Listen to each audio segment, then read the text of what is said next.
Welcome into the Nashville Game Changers podcast. I'm your host, Jill Jelnick. The high school football season is officially here, and you can't talk about Middle Tennessee high school football without talking about the powerhouses, and easily one of the first schools that comes to mind, 8-time state champions, Oakland Patriots. And our guest this week, the head coach of Oakland football, Kevin Creasy, joining us. Coach, thank you so much for taking time. I know this is the season for you, so I appreciate you coming and joining the show for us. Absolutely, Jill. Thanks for having me. Yeah, another season getting underway. And for you, this is year 12 at Oakland? Number 11. Number 11, Yep. 11. And did you ever think you'd be at Oakland High School for so long?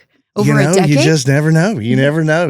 I've had several jobs, and I've only been a head coach at 2 schools, and I had a long run at both of them. And this is my 29th year, so I'm getting close to 30, and I enjoyed every bit of it.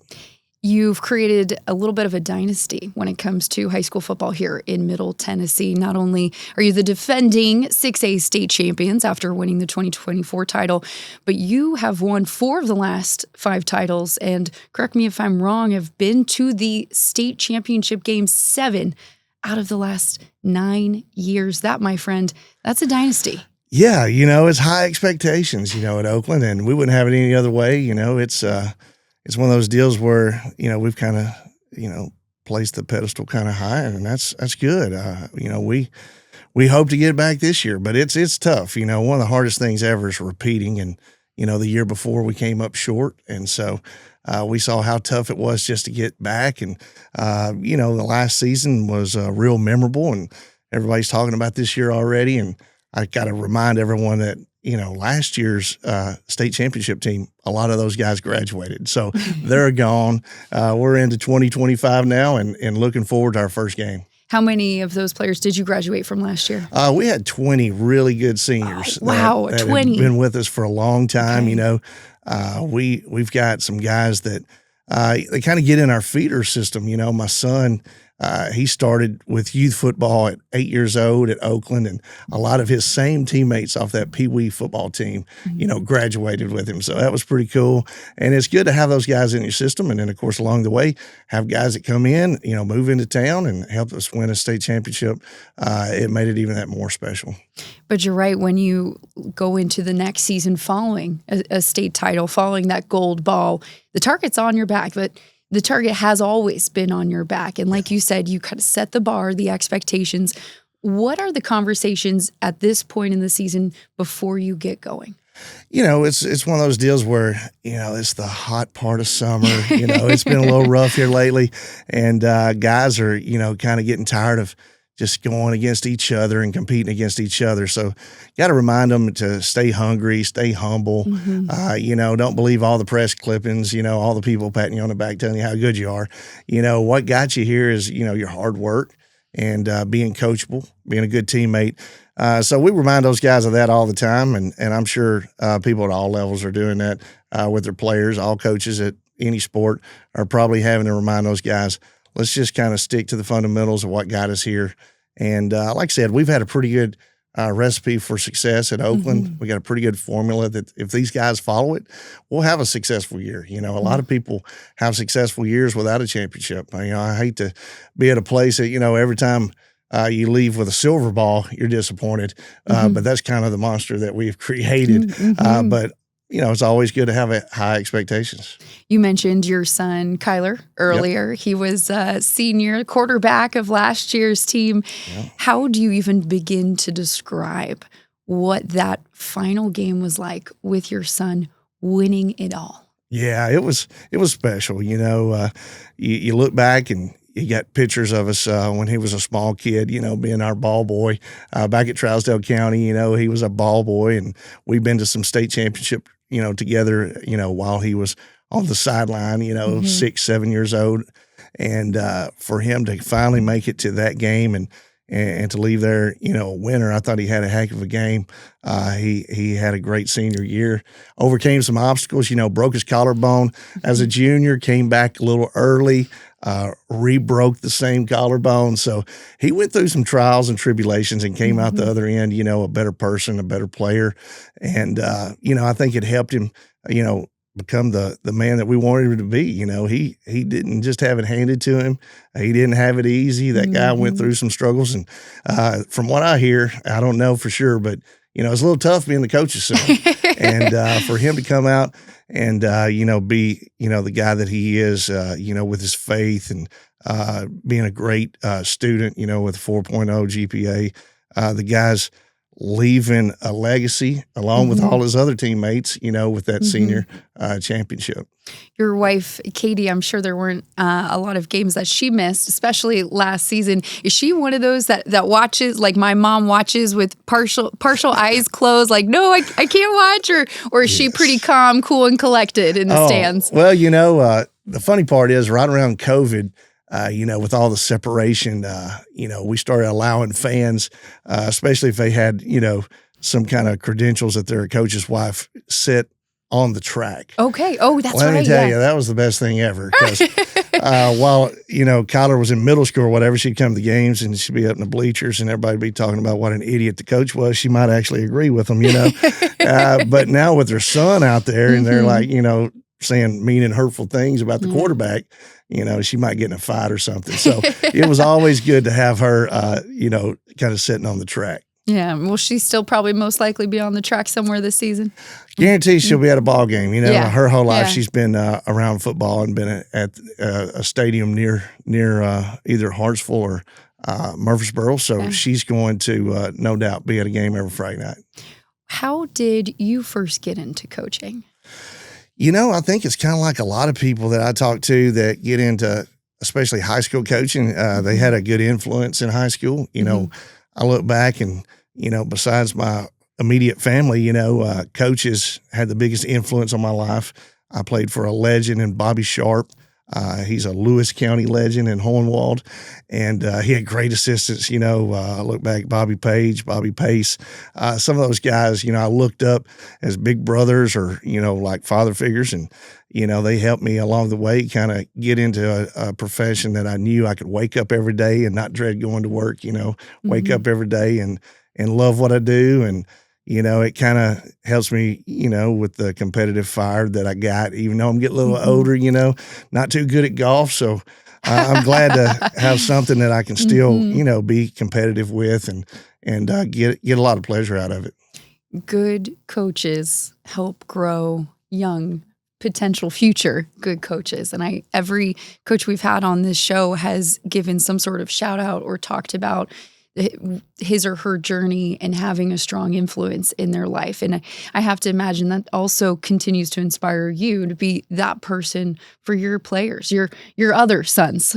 Absolutely. We have a big responsibility as coaches, to influence the next generation, and to help make better fathers and, better husbands, better employees. And you look back, and I just took notice of it recently when another coach said something to me. I've got a little coaching tree now. I've been in it long enough where I'm part of a coaching tree, but then I've got my own little coaching tree of guys that are having a lot of success and getting into it. And, it's coaches that coached under me that's gone on to become really good head coaches. But there's a lot of players that have played for me that are now into coaching. And I like to think that, me and my staff have really kind of help influence those guys and talk them into, coaching the future. That's what it's all about. Oh, it's awesome. Yeah. You've also had a lot of players that have gone on to play Division I, Division II. Do you try your best? It's probably so many over your last 11 years.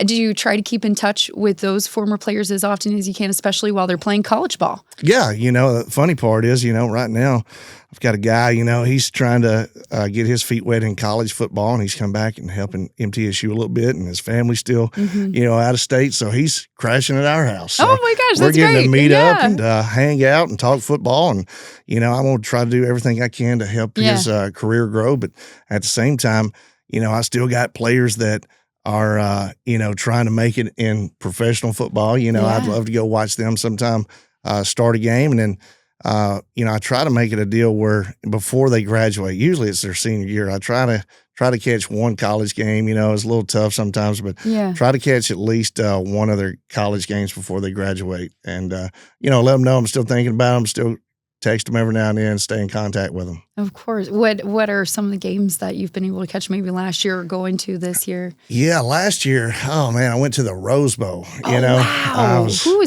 did you see play there at the Rose Bowl? Jordan James played for Oregon. He was a running back for us. He's now with the 49ers. So he's having a heck of a breakout rookie season, hopefully. And, got some tickets to the Rose Bowl, flew out, always wanted to go to the Rose Bowl. I thought Tennessee was going to go there. I think it was like 1999 and got beat by LSU in the SEC championship, just kind of ruined everything. But 25 years later, I went and, it didn't turn out so good for Oregon, but it was great catching up with Jordan. Saw him the night before, hung out with his family. So it was a big deal. And cool venue. Like I said, we always want to try to catch those guys. It doesn't have to necessarily be a bowl game, but just whenever we have a little time off, can sneak off and watch a game. I've got 3 guys at Tennessee Tech. I just made them a promise that I was coming to watch their game there you this go. year. Okay. I'm going to find a good opponent, maybe a week that we're not so busy and take some coaches up there and watch them. Oh, that would be great. Golden Eagles. Okay, we'll be cheering for the Golden Eagles, and that's great for James as well. That's really exciting. We'll keep an eye on him for the 49ers. Absolutely. Stay with us. You're listening to the Nashville Game Changers podcast with Oakland football head coach Kevin Creasy. We'll be right back after this.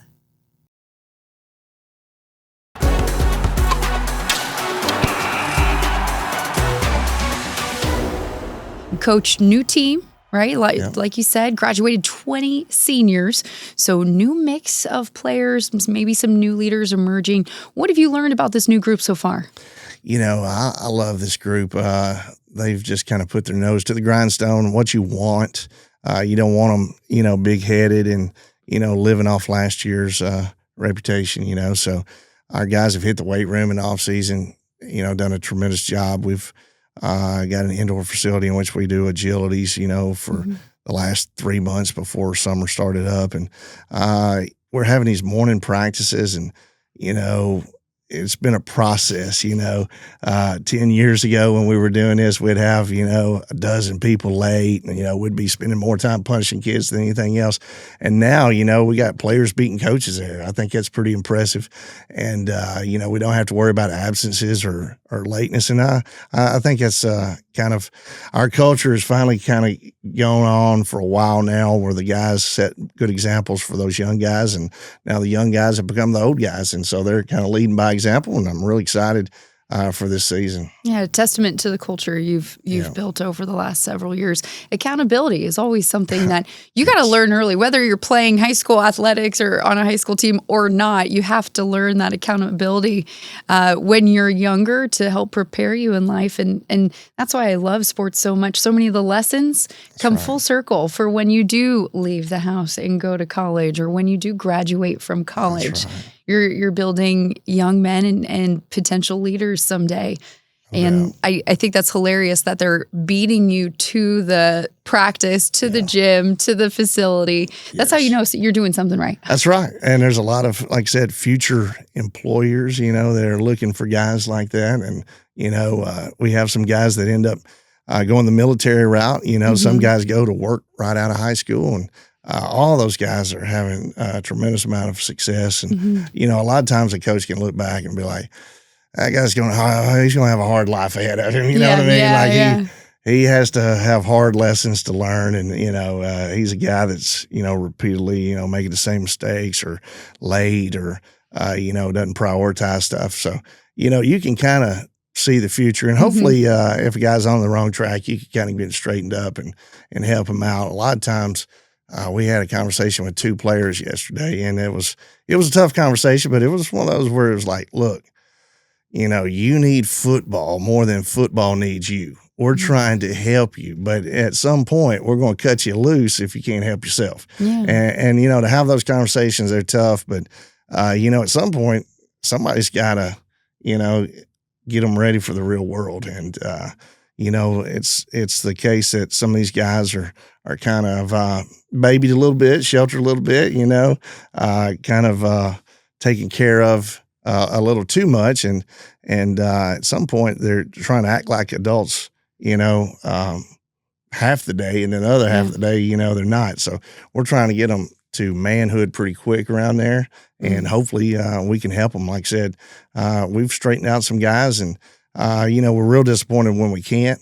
But like I said, you look back at a good coach's resume, at the funeral home, they're not going to be talking about his win-loss record. They're going to talk about how many lives he's impacted, and our coaches do a heck of a job with changing lives and helping people out along the way. With your son graduating, that means we're going to see a new quarterback this season for Oakland. How has the competition, the QB battle been so far? Who could we see potentially under center? Yeah, we were thinking it was probably going to be Patrick Freeman. He split a little time with Kyler a couple years ago, and he's actually got a Central Florida scholarship offer to play baseball. So he's kind of battling with that decision, if he's going to play a senior year or not. But I can understand him not wanting to get hurt or anything like that. UCF is a great program and a beautiful school. Yeah. Awesome. Yeah. What a campus that is, and great opportunity for him. But we're still telling him, come on out. Enjoy. It's high school football. I mean, come on out and enjoy your senior year. But then at the same time, while he's been out playing on this elite travel baseball team, we've had two young guys really step up, Dante Cameron and Cam Morton.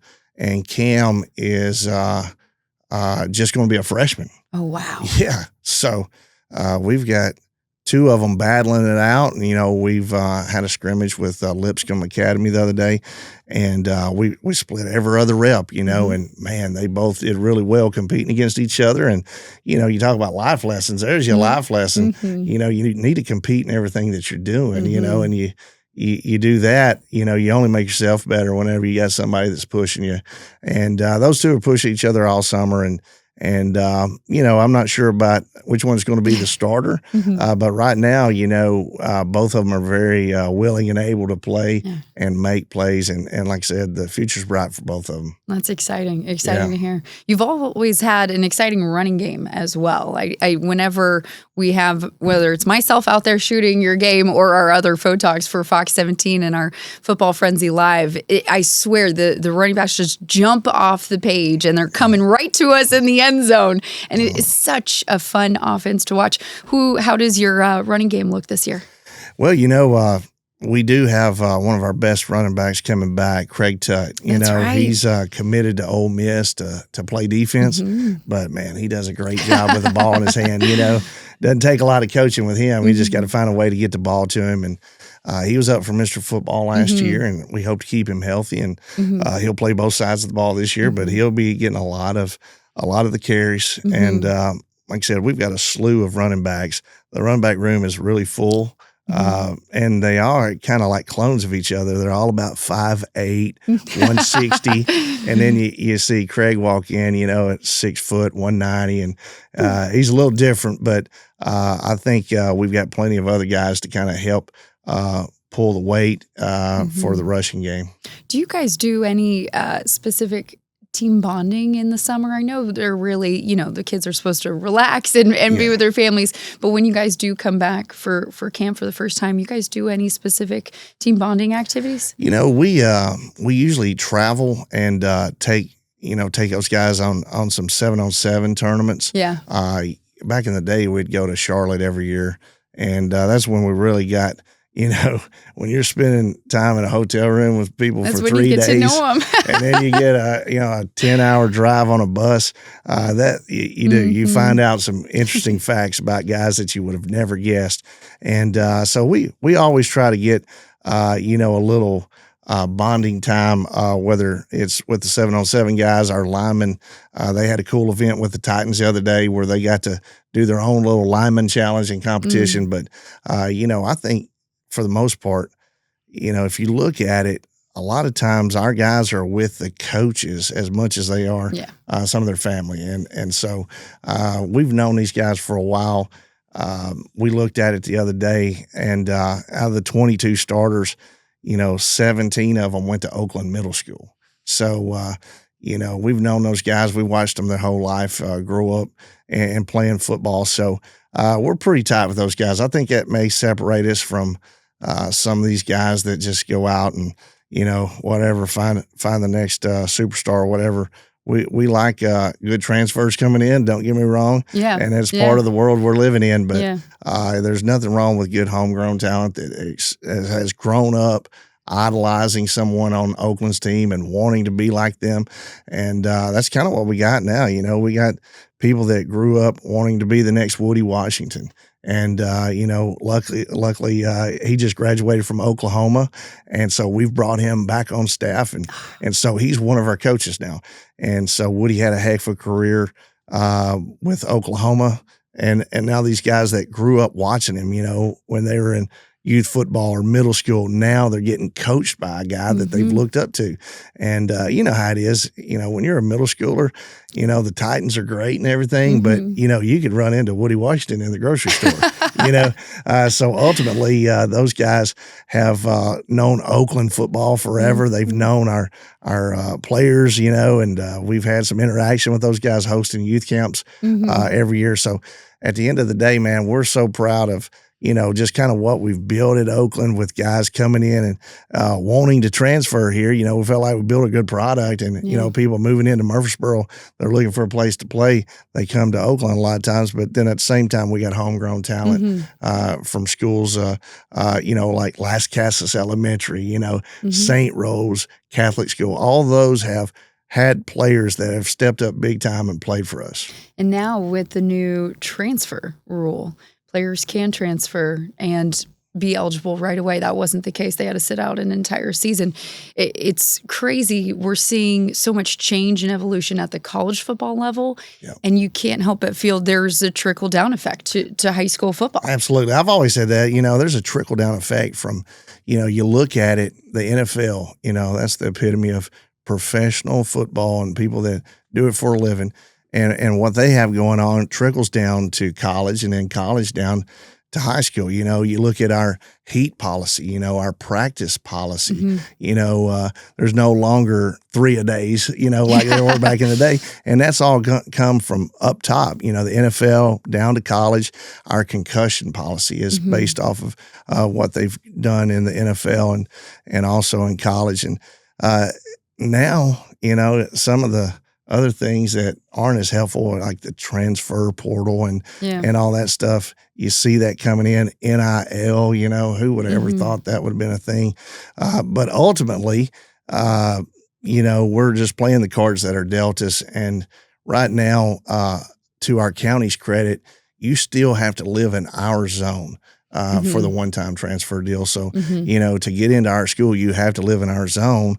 Now, there are some waivers out there, but pretty much everyone that's trying to leave, they're going to have to file some type of hardship to, you know, get eligible. And people that are coming in, they're going to have a legitimate reason to come in. So it's not just a free-for-all like we've seen in some other states that have done this. So I think TSSAA, to their credit, you got to let them, you know, give them their props for, you know, kind of having some rules in place for this, not to just be a free-for-all. Now, don't get me wrong. If someone doesn't want to be on our team, there's no problems there. We don't want them if they don't want on our team. So we've had some guys that have left in the past, and, you know, same way, we had some guys come in that maybe didn't want to play for their school. And I think that's kind of what the rule's for. But at the same time, you know, in our county, you have to live in our zone to go to the school. And, you know, that kind of helps keep that community feel too. I think that's big. From what you've heard from other high school football coaches in the Middle Tennessee area, do the majority of them like this change in the transfer portal? Or is it a mixed bag? I can't say they really like it because, you know, a lot of times you think that the rich are getting richer, and some schools are really benefiting from it. You know, like I said, when you tie the other aspects of NIL and all that other stuff.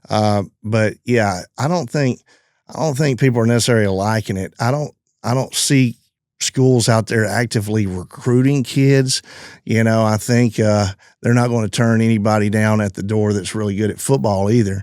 But at the same time, you look at it and you just hate to invest all that time into a player, you know, and you get them there to where they're ready to play, and you know the time that you put into that player, and then all of a sudden they cut loose and they leave, especially when they're, 17, 18 years old, especially when they're a senior. But that's kind of the world we're living in now because it's hard to make everybody happy. It's so hard to make everybody happy. There's only one football, and there's only so much you can do with that one football. Everybody can't grab it at the same time. And to tell you the truth, we've lost players, and most of the time it's really not the other school's fault. It's the person that's in the kid's ear. Now, sometimes that's the parent, and I think if you're the parent, you have a big voice that they need to listen to. And a lot of times parents are making decisions that aren't always the best, but in their eyes, it's best for their kid. The bad part is when you get other voices in people's ears that are telling them what they want to hear, but then oftentimes they don't get the result. But you see more and more of that. Yeah. And it's not just football. I mean, you see it in travel baseball, you see it in AAU basketball. You see it at every level in every sport. And the bottom line is, why are they doing the whispering in the ear? Well, it's because they benefit from it. And that's the unfortunate side of it. But again, as a coach, you kind of got to roll with the punches, and you got to understand that's the cards dealt you, and that's what you have to play. And, in today's time, there's a lot of things different than it was when I first got into coaching. And that's even before the player goes on to college, and now you're talking NIL, now you're talking money, sponsorships. That's a whole other world that you haven't even gotten to yet. What would be your best advice to young parents of kids that do have potential to play at that next level? Yeah, I think the best advice is, you've got to get involved with your kid, boy, girl, son, daughter, whatever. You got to get involved in their decision-making and their goals early on. And then if they really are serious about trying to take it to the next level, what are you doing as a parent to get them to that next level? Are you giving them a little extra training? Are you connecting them with the right people? Are you still having those hardcore values as a parent of, keep your academics up? We have so many kids that maybe don't get a 1AA or a Division I scholarship, but because their grades are great, they're able to go to a smaller school for, next to nothing because of academic money. So I think parents play a huge role, but the best thing I can tell them is find a coach that you trust. It's not always this used car salesman out there making these empty promises. Those guys are a dime a dozen, but you got to find a coach that you can trust, a coach that, you can find references on. And by references, talk to other parents about that coach, talk to other players that have been in that program. And a huge part of it is, why is this particular coach able to send players to the next level? What's the secret formula behind that whole deal? Now, God-given talent is the number one thing. But number two is, what's that coach doing to help promote your kid? What's that coach doing to help hold your kid to a standard like we're talking about? Accountability, being on time, having good grades, and taking care of all the other boxes you got to check to get them into college. And so when you can find a coach that you can trust, the opportunity should be there. But ultimately, a lot of times, parents aren't patient anymore. It's hard to sit behind someone. It's hard for a parent to see, their kid sit on the bench because their whole life they've paid money to get their kid to play. And ultimately, there's no player fee at Oakland. At the end of the day, if you're enrolled in our school, you get to come out, and if you can make it, you make it. And then if you're the best, you play. That's one thing that I give credit to our coaching staff is there's never been a question about politics or favoritism. Anyone that's been through our program knows if you're one of the best 11, you're getting on the field. You're listening to the Nashville Game Changers podcast with Oakland head football coach Kevin Creasy. Stay with us. We'll be right back after this.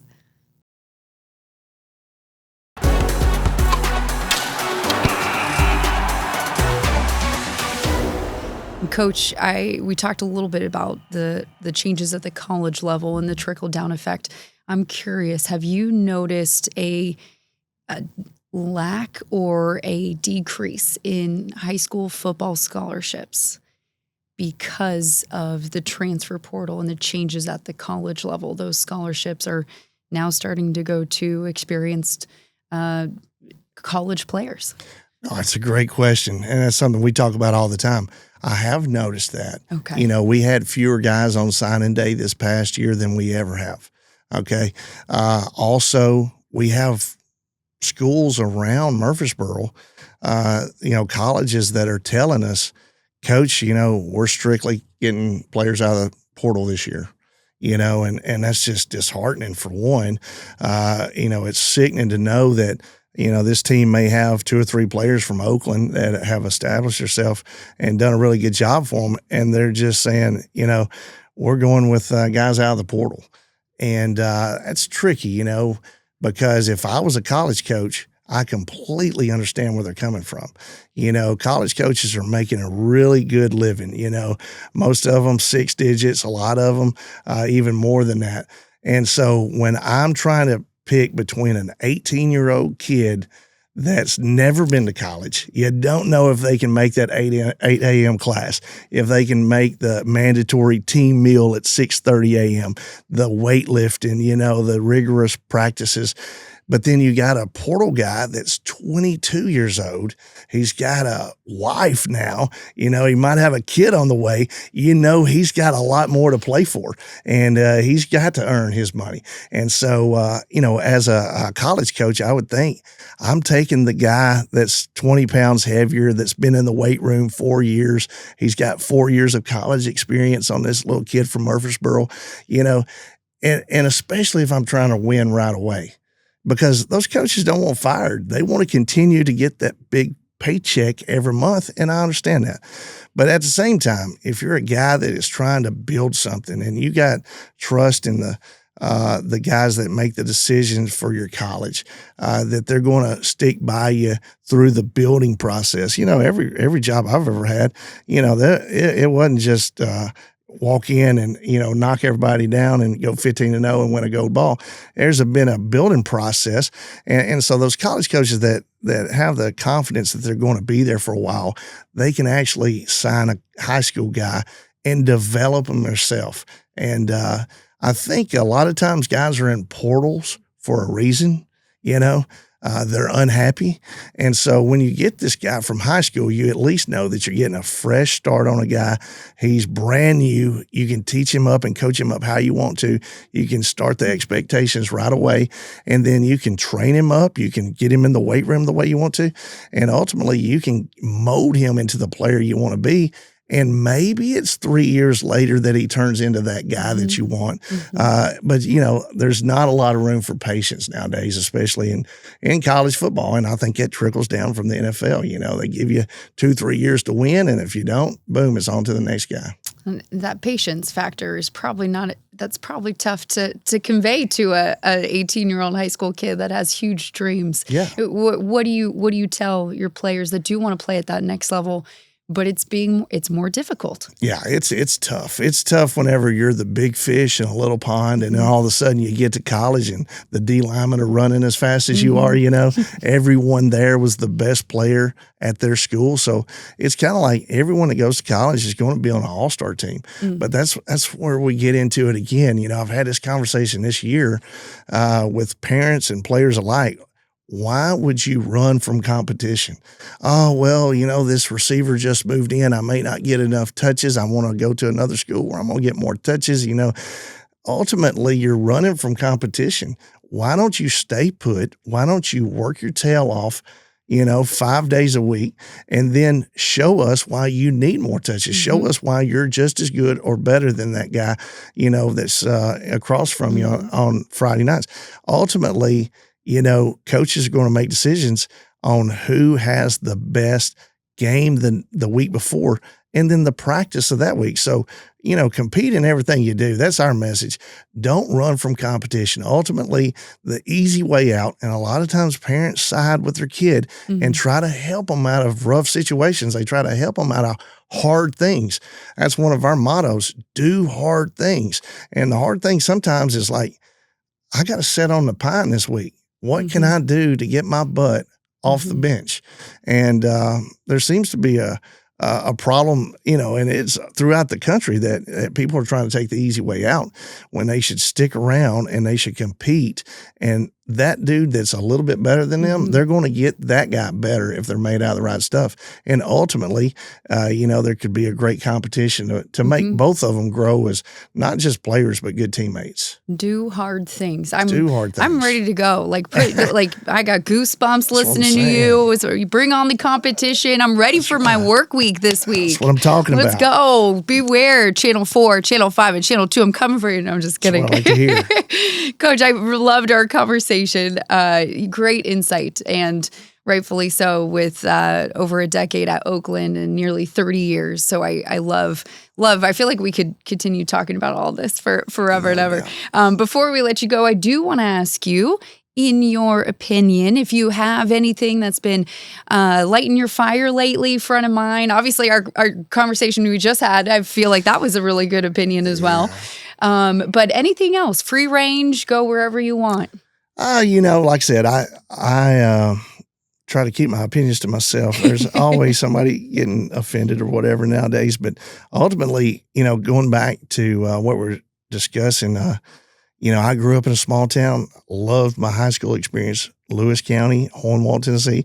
And then growing up as a coach in like Trousdale County, there's something special about communities that have football, And, I think even though Murfreesboro is like one of the fastest growing cities in America, I think there's like a hometown feel for the Oakland community, the Blackman community, the Riverdale community alike, and so the bad part is, with all this transferring around, you can kind of lose some of that. And it hadn't happened yet, and hopefully it doesn't happen.